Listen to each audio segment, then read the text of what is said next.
ঘোষণা দিল যে আমি মেয়র হইতে চাই, অনেকে হাসাহাসি করত। আর মুসলমান বইলা বুঝেনি তো, অনেক কটূক্তি ওনাকে শুনতে হয়েছে, অনেক অপবাদ শুনতে হয়েছে, অনেক রকম মিথ্যা অভিযোগ ওনার নামে আনা হয়েছে ওইখানকার পত্র পত্রিকায়, কিন্তু কিছুই রুখতে পারে নাই। কারণ কি জানেন, ওনার পিছনে ছিল বাঙালি কমিউনিটি। এই বাঙালিদেরকে একটা প্ল্যাটফর্মে নিয়ে আসছে, ওনার পাশে দাঁড় করাইছে কে জানেন?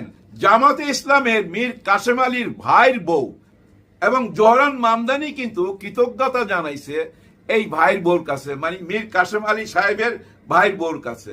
দেখেন জামাতে ইসলাম এখানেও জড়িত, খেয়াল করছেন? আমরা অনেক সময় কত তুচ্ছ তাচ্ছিল্য করে কত কথা বলি, এরা কাঠমোল্লা টুপি আর দাড়ি লইয়া এরা কি ফরেন পলিসি মেনটেন করতে পারবে? বিদেশে এদেরকে পাত্তা দিবে? দেখেন পাত্তা দেয় কিনা।